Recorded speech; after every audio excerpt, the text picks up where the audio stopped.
नमस्कार साथियों, स्वागत है आप लोगों का मेरा यूट्यूब चैनल एजुकेशन गुरुकुल पर।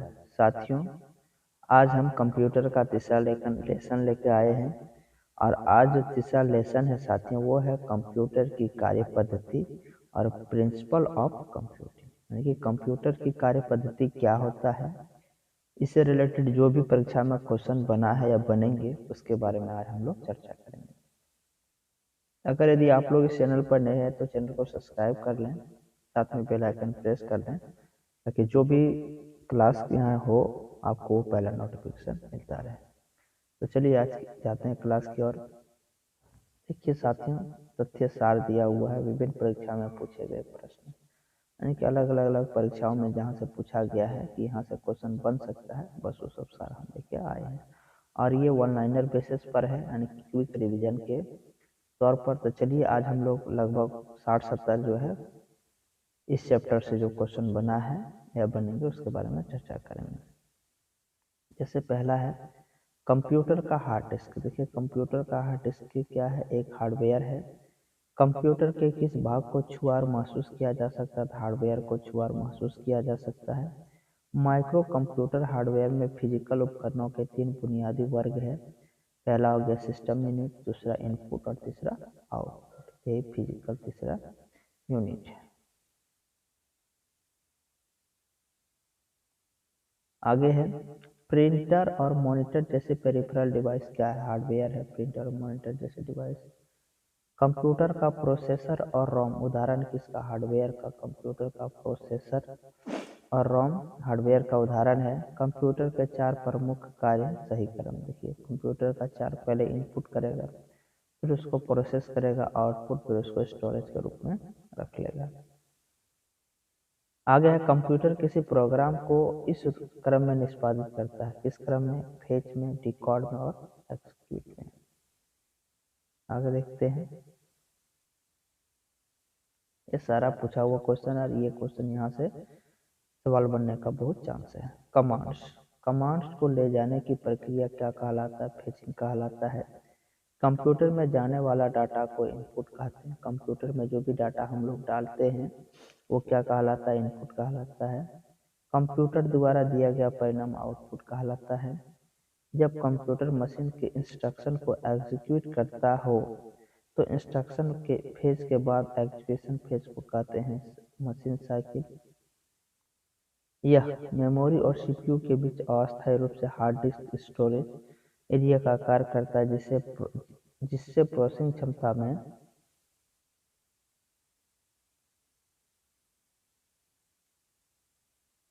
वृद्धि होती है। उसको हम लोग क्या कहते हैं, कैश मेमोरी कहते हैं। आगे है प्रोसेसर तथा मुख्य मेमोरी के बीच गति भेद, यानी कि स्पीड मिसमैच को समायोजित करने के लिए प्रयुक्त मेमोरी बफर को क्या कहते हैं, तो इसको भी कैश मेमोरी कहते हैं। गीगो का संबंध किससे है, देखिए गीगो का संबंध है किससे, त्रुटि रहित कार्य से, यानी कि वो जो काम करेगा उसमें गलत की संभावना बहुत कम होगी। चलिए आगे देखते हैं। आगे सिस्टम यूनिट का एक भाग है, क्या है, तो वो सीपीयू। कंप्यूटर का मुख्य सिस्टम बोर्ड कहलाता है, मदरबोर्ड कहलाता है। रैम तथा रोम स्थित होता है, किसमें होता है, तो मदरबोर्ड पर रैम और रोम स्थित होता है। सीपीयू तथा मेमोरी कंप्यूटर के किस डिवाइस पर स्थित होता है, तो मदरबोर्ड पर स्थित होता है सीपीयू और मेमोरी कंप्यूटर। आगे देखते हैं। आगे है सिस्टम यूनिट एक बॉक्स है। सिस्टम यूनिट क्या है, एक बॉक्स है जिसमें क्या होता है, इलेक्ट्रॉनिक स्टोर कंपोनेंट होता है स्थापित किया जाता है। सिस्टम यूनिट एक बॉक्स है जिसमें इलेक्ट्रॉनिक कंपोनेंट स्थापित किए जाते हैं। धातु या प्लास्टिक से निर्मित वह आवरण जो कंप्यूटर के इलेक्ट्रॉनिक उपकरण को सुरक्षा प्रदान कराता है वो करता है सिस्टम यूनिट कहलाता है। तारों का समूह जिसके द्वारा कंप्यूटर के एक भाग से दूसरे भाग तक डाटा प्रोसेस किया जाता है वो क्या कहलाता है, बसेस कहलाता है। ये सब क्वेश्चन बनने का बहुत चांस है और बना भी है, आप देख सकते हैं जहाँ पूछा गया है वो सारा इसमें हम इंक्लूड कर रहे हैं, मेंशन कर रहे हैं।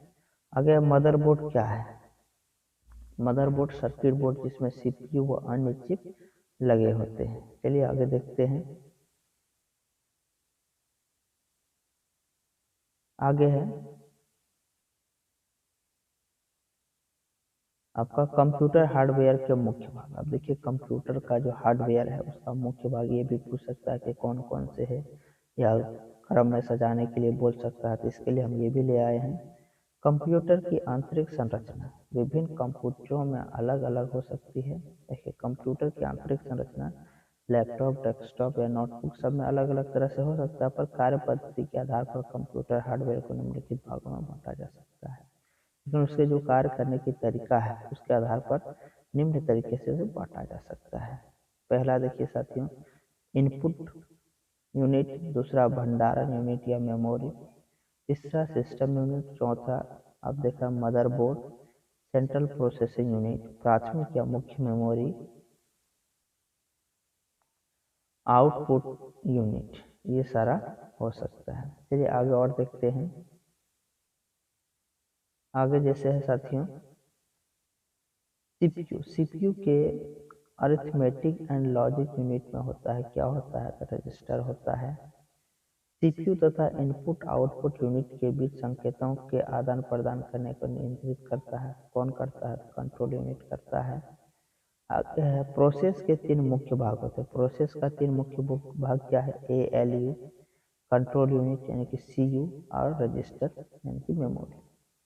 आगे है सेंट्रल प्रोसेसिंग यूनिट। उदाहरण किसका है, तो हार्डवेयर का उदाहरण है सेंट्रल प्रोसेसिंग यूनिट। जब प्रोसेसर उनका उपयोग कर रहा होता है तो प्रोग्राम और डाटा रखे जाते हैं, तो मेन मेमोरी में रखा जाता है प्रोग्राम और डाटा। इसमें इलेक्ट्रॉनिक चिप होते हैं, इसमें इलेक्ट्रॉनिक चिप होता है जो सिस्टम बोर्ड से जुड़ा होता है तथा प्रोसेस किए गए डाटा व सूचना को स्टोर करता है। किसमें करता है, मेमोरी में करता है। गणना तथा तुलना करने का कार्य यानी कि गणना, कैलकुलेशन तथा तुलना, कंपैरिजन करने का कार्य कौन करता है, तो अर्थमेटिक लॉजिक यूनिट यानी कि एएलयू। अब सीधा पूछ देगा एएलयू का अपूर्ण रूप क्या होता है, तो एएलयू का पूर्ण रूप होता है अर्थमेटिक लॉजिक यूनिट होता है। सीपीयू का कार्य निष्पादन प्रायः मापा जाता है। देखिए जो सीपीयू का कार्य होता है उसको किस में मापा जाता है, तो एमआईपीएस में मापा जाता है। तो साथियों आप इसको कमेंट सेक्शन में कमेंट करके बताना है कि एमआईपीएस का फुल फॉर्म क्या होता है या पूर्ण रूप क्या होता है। चलिए आगे देखते हैं। आगे है कंप्यूटर के मदरबोर्ड पर विभिन्न घटक इलेक्ट्रॉनिक कंडक्टिंग लाइनों के सेट से आपस में जुड़े रहते हैं। कंप्यूटर के मदरबोर्ड पर विभिन्न घटक इलेक्ट्रॉनिक कंडक्टिंग लाइन के सेट से जुड़े रहते हैं। इन लाइनों को क्या कहते हैं, इन लाइनों को क्या कहा जाता है, तो बसेस कहा जाता है। मदरबोर्ड पर सीपीयू तथा मदरबोर्ड पर लगे दूसरे पर्चे को जोड़ता है तो सिस्टम बस कहलाता है। एक इलेक्ट्रॉनिक डिवाइस जो इंटीग्रेटेड सर्किट चिप से बना होता है, एक इलेक्ट्रॉनिक डिवाइस जो इंटीग्रेटेड सर्किट चिप से बना होता है तथा डाटा को इंफॉर्मेशन में बदलता है कहलाता है, प्रोसेसर कहलाता है। कंप्यूटर का सबसे महत्वपूर्ण भाग क्या है, तो कंप्यूटर का सबसे महत्वपूर्ण भाग सीपीयू का है, और सीपीयू को कंप्यूटर का ब्रेन भी कहा जाता है। और सीपीयू का फुल फॉर्म जो होता है सेंट्रल प्रोसेसिंग यूनिट होता है। देखिए सीपीयू का पूरा रूप क्या होता है, सेंट्रल प्रोसेसिंग यूनिट होता है, ये एग्जाम में पूछ देता है। कंप्यूटर प्रोसेसिंग या सीपीयू में होता है, क्या होता है, कंट्रोल यूनिट होता है, अर्थमेटिक लॉजिक यूनिट तथा मेमोरी होता है। यह एक हार्डवेयर डिवाइस है जिसे कंप्यूटर का मस्तिष्क कहा जाता है। देखिए अभी जस्ट सवाल पूछा गया है और कितना बार पूछ चुका है, तो कंप्यूटर का मस्तिष्क या ब्रेन किसको कहा जाता है, सीपीयू को कहा जाता है, सेंट्रल प्रोसेसिंग यूनिट को। सीपीयू के लिए दूसरा शब्द है क्या, इसको माइक्रो प्रोसेसर भी कहा जाता है सीपीयू को।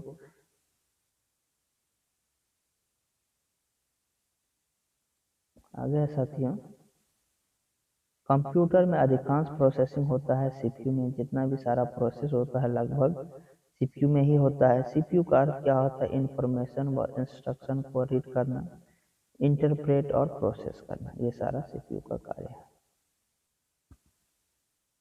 वह हार्डवेयर इलेक्ट्रॉनिक डिवाइस जो डाटा को प्रोसेस कर अर्थपूर्ण में सूचना परिवर्तित करता है वो क्या कहलाता है, प्रोसेस या सीपीयू। आगे है कंप्यूटर के अन्य सभी कंपोनेंट की गतिविधियों को कोऑर्डिनेट तथा नियंत्रित करने वाला सीपीयू का भाग है, वो क्या कहलाता है, कंट्रोल यूनिट कहलाता है। ALU संपन्न करता है। ALU क्या संपन्न करता है? अरिथमेटिक कैलकुलेशन और लॉजिक परिचालन, ये सारा ये संपन्न करता है। आगे है CPU के कार्य। अब देखिए CPU का क्या काम है, इनके सेंट्रल प्रोसेसिंग यूनिट का क्या काम है? ये अरिथमेटिक तथा लॉजिक गणनाएं करना, मेमोरी प्रबंधन करना और इनपुट आउटपुट प्रबंधन करना, ये CPU का मुख्य कार्य है। चलिए आगे देखते हैं। ये क्विक रिवीजन के बेसिस पर हम बना रहे हैं साथियों। यदि आप लोगों को डिटेल से पढ़ना है तो इसके लिए अलग से हम बना दिए हैं, वहां जाकर के आप देख सकते हैं, पढ़ सकते हैं।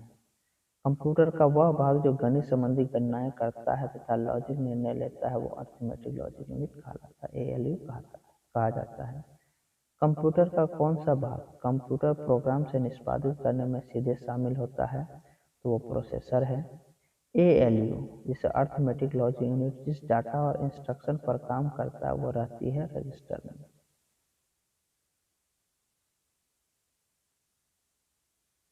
आगे है साथियों, कंप्यूटर में ALU से तात्पर्य, ALU का तात्पर्य अरिथमेटिक लॉजिक यूनिट। इनपुट का आउटपुट में रूपांतरण किया जाता है CPU के द्वारा। यदि हम लोग को ऐसे लगाएं, उसका आउटपुट के तौर पर सूचना प्राप्त करते हैं तो CPU के माध्यम से होता है। आउटपुट क्या होता है? देखिए आउटपुट होता क्या है, वह प्रोसेसर यूजर को देता है, यानी यह क्या करता है, आउटपुट। जैसे हम किसी को कोई काम करके देते हैं, हार्ड कॉपी के रूप में देते हैं, तो वो क्या कहलाएगा? आउटपुट कहलाएगा। बायोस, बायोस प्रणाली कंप्यूटर में विद्यमान होती है। ये कहाँ पर होता है? रोम चिप में होता है। अब देखिए बायोस का पूर्ण रूप क्या है या पूरा रूप क्या है या फुल फॉर्म क्या है? तो बेसिक इनपुट आउटपुट सिस्टम, ये बायोस का फुल फॉर्म है। डाटा केबल के अंतर्गत USB का तात्पर्य, डाटा केबल के अंतर्गत USB का तात्पर्य क्या है? यूनिवर्सल सीरियल बस, ये इसका तात्पर्य है। कंप्यूटर सिस्टम में प्रोसेसिंग स्पीड या प्रोसेसर की गति मापी जाती है। किससे मापी जाती है? मिलियन इंस्ट्रक्शन पर सेकंड में मापी जाती है। कंप्यूटर का जो प्रोसेसिंग स्पीड या प्रोसेसर की गति होता है। अब देख सकते हैं जो भी सर हम क्वेश्चन करा रहे हैं वो एग्जाम में 4 बार 5 बार पूछा गया है। संभावना बनता है कि यहाँ से क्वेश्चन बनेगा ही। 1 बिलियन साइकिल की प्रति सेकंड कहलाता है गीगाहर्ट्ज कहलाता है। कंप्यूटर प्रोसेसर के ब्लॉक दर या गति को मापते हैं, मेगाहर्ट्ज या गीगाहर्ट्ज में मापते हैं। कंप्यूटर सिस्टम की घड़ी एक टाइमिंग डिवाइस है जो कंप्यूटर के ऑपरेशन को सिंक्रोनाइज करने के लिए इलेक्ट्रॉनिक पल्स पैदा करती है। देखिए कंप्यूटर सिस्टम की घड़ी क्या है? तो कंप्यूटर सिस्टम की घड़ी एक टाइमिंग डिवाइस है, यानी कि समय का डिवाइस है जो कंप्यूटर के ऑपरेशन को सिंक्रोनाइज करता है और इलेक्ट्रिक पल्स पैदा करती है। तो साथियों आज का जो टॉपिक था हम लोगों का कंप्यूटर का कार्य पद्धति, ये यहीं पे समाप्त होता है। अगर यदि आप लोगों को पसंद आया है तो एक लाइक ज़रूर करें और साथ में कमेंट करें कि आप लोगों को किस तरह का वीडियो चाहिए। हम कोशिश करेंगे आप लोगों को उस तरह का वीडियो प्रोवाइड करने का। जय हिंद साथियों, धन्यवाद।